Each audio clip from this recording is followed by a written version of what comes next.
Class में पहले पढ़ लिया है कि प्रकाश का परावर्तन, उसके प्रकार और परिभाषा पढ़ ली उसकी।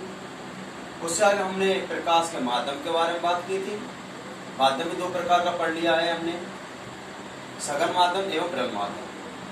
इससे आगे हम प्रकाश की एक महत्वपूर्ण घटना के बारे में पढ़ते हैं, जिसे हम प्रकाश का अपवर्तन कहते हैं। प्रकाश का अपवर्तन कहते हैं। तो प्रकाश का अपवर्तन की पहले हम परिभाषा पढ़ते हैं।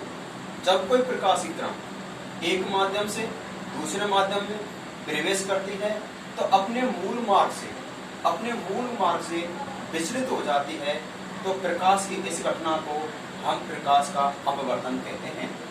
इसे हम एक चित्र के माध्यम से पढ़ते हैं। जैसा कि हम चित्र पढ़ रहे हैं, माना कि ABCD, A B C और D, ABCD एक कांच की पट्टिका है जिस पर कोई प्रकाश की किरण PQ आपतित है। इस पर प्रकाश की किरण के वेग में अंतर देखने के लिए हम अभिलंब खींच देते हैं। ये अभिलंब PQRS,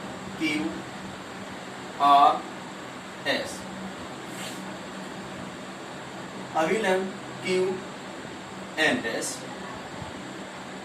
कोण I एवं कोण R। माना कि PQ एक प्रकाश की आपतित किरण है जो विरल माध्यम से, अर्थात इसके चारों ओर विरल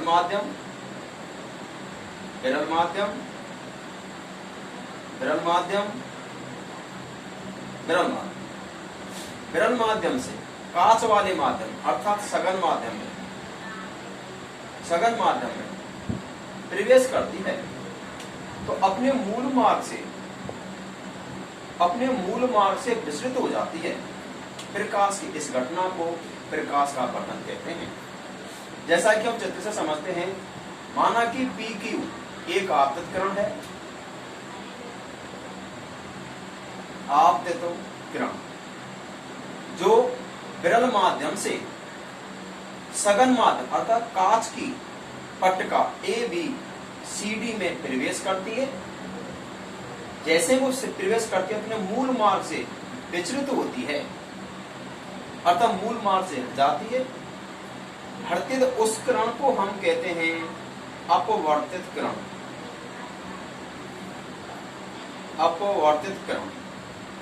जब वो है कांच की सिल्ली के DC किनारे से बाहर निकल जाती है तो उसे हम कहते हैं निर्गत किरण कहते हैं। जैसा कि चित्र से स्पष्ट है कि जब कोई प्रकाश की किरण किसी एक माध्यम से सरल माध्यम में, एक माध्यम से दूसरे माध्यम प्रवेश करती है, अपने मूल मार्ग से विचलित हो जाती है, प्रकाश की यही घटना प्रकाश का अपवर्तन कहलाती है। इसके हम नियम पढ़ते हैं।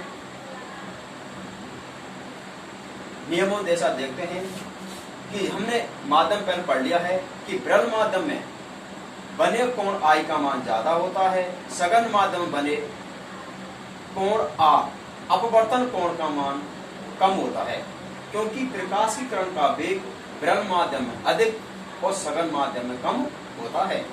जैसा कि चित्र से स्पष्ट है, तो नियम के अनुसार हम बात करते हैं चित्र के आधार से कि आपतित किरण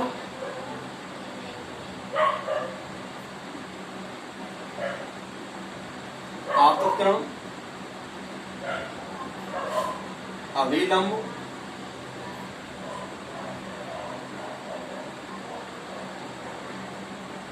एवं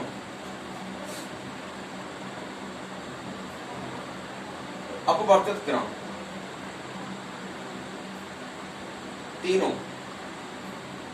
एक ही तल में होती है। जैसा कि चित्र से स्पष्ट है, आपतित किरण PQ अभिलंब क्यू एन डैश एवं अपवर्तित किरण क्यू आर तीनों एक ही तल में स्थित होती हैं। यह प्रकाश के अपवर्तन का पहला नियम। हम दूसरे नियम के अनुसार बात करते हैं।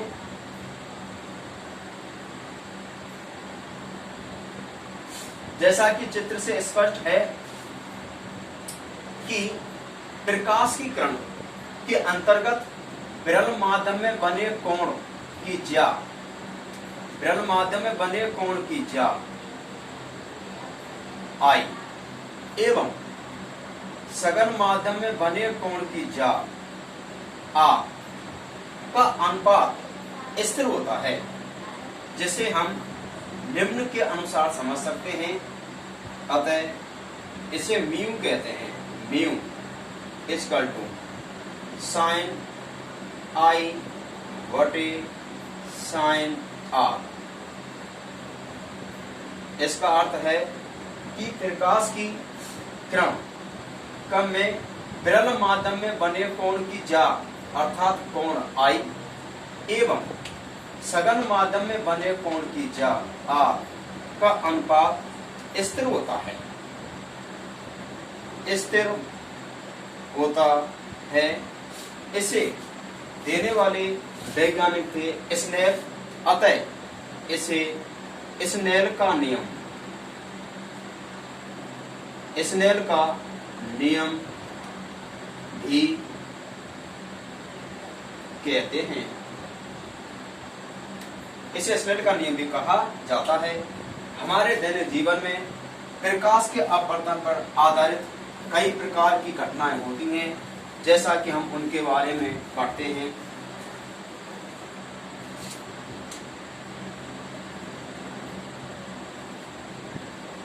अपवर्तन पर आधारित प्रमुख घटनाएं। नंबर 1, तारों का टिमटिमाना। तारों का टिमटिमाना यह प्रकाश के अपवर्तन आधारित घटना है।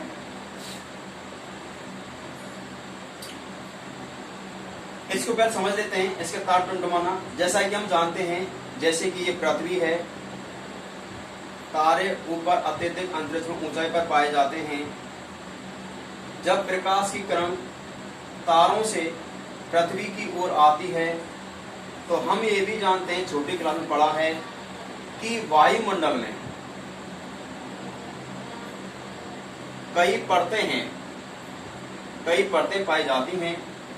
तो तारों से चलने वाली प्रकाश की किरण जब इन परतों में होकर गुजरती है तो प्रकाश की किरण का घनत्व किसी में अधिक तो किसी में कम, अर्थात कभी उसका वेग बढ़ता है तो कभी उसका वेग घटता है, जिसके कारण यह टिमटिमाती हुई प्रकाश की किरण जब हमारी आंखों तक, पृथ्वी तक पहुंचती है तो तारे हमें टिमटिमाते हुए दिखाई देते हैं।